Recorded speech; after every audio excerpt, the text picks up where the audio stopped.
हमारे गांव का नाम सबसे ऊंचा है। किसकी वजह से? मेरी वजह से। हर खेत पंजाब की तरह लाजवाब है। किसकी वजह से? मेरी वजह से। इस गांव का हाल भोपाल हो रहा है। किसकी वजह से?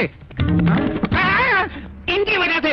अब तक जो कुछ मैंने कहा वो मेरी वजह से नहीं था, इनकी वजह से था। मालिक, आपके चरणों की लगी हुई धूल को मेरा नमस्कार। मुझे मालूम नहीं था कि आप मेरे पीछे खड़े। मैं समझा कोई जानवर अपनी सींग से मेरे पीठ पे खटबंडू बना रहा है। अब है मुनीम के बच्चे, हम क्या कर लेंगे? हम कुछ नहीं करेंगे।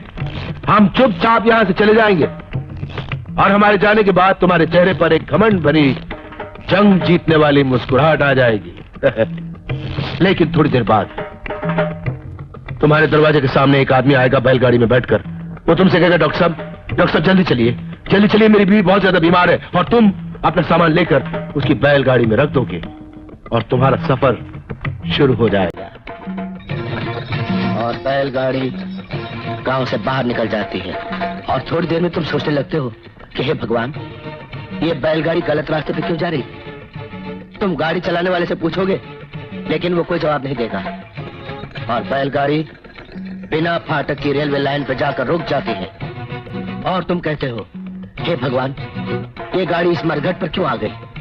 इतने में गाड़ी चलाने वाला तुम्हारे सर पर जोर से डंडा मारता है और तुम बेहोश हो जाते हो। और सामने से तेजी से ट्रेन चली आ रही है। वो तुम्हारी तरफ बढ़ती चली आ रही है। आ गई और तुम्हारे छोटे छोटे टुकड़े बनाकर चली गई। और मेरे जाने के बाद तुम्हारे चेहरे पर एक जंग जीतने वाली मुस्कुराहट आ जाएगी। और जब तुम अपने घर जाओगे और घर जाकर हराम की कमाई से पकाया हुआ खाना खाने के बाद आराम करोगे, अचानक आधी रात को तुम्हारी खाट चलने लगेगी, तुम्हारी आंख खुल जाएगी। तुम सोचोगे, हे भगवान, ये खाट कहां जा रही है? तुम उठने की कोशिश करोगे मगर उठ नहीं पाओगे। तुम लाचार देखते जाओगे और चारपाई आगे बढ़ती ही जाएगी, गांव की हद से बाहर निकल जाएगी और बिना फाटक की रेलवे लाइन पर रख दी जाएगी। और दूसरी तरफ से ट्रेन तुम्हारी तरफ बढ़ती आएगी, बढ़ती आएगी, बढ़ती आएगी। आ गई और तुम्हारे छोटे छोटे टुकड़े करते हुए निकल जाएगी। दूसरे दिन सारा गांव की पनौती गई। वाह बेटा वाह, हमारी कहानी हमारे ढंग से हमको सुना के हम ही को डराते हो। बंदूक चाहिए।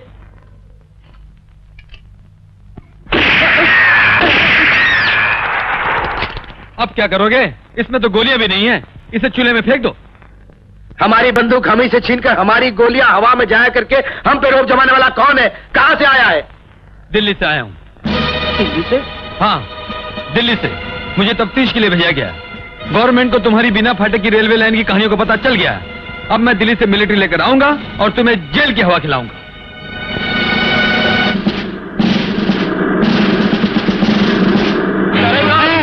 नारायण दास वो ठीक कहता था, दिल्ली जाके मिलिट्री लाएगा। वो देखो ट्रकों में मिलिट्री आ रही है, ट्रक इधर ही आ रहे हैं। मैं कहता हूं मेरी तबीयत ठीक। मिस्टर नारायण दास गोपाल दास, अगर आपने बकवास बंद नहीं की तो मैं आपको भिलाई भेजकर वहां की लोहा पिघलाने की भट्टी में डलवाकर जमशेदपुर बनाकर टाटा नगर में फिकवा दूंगा। मेरी नकल करते हो?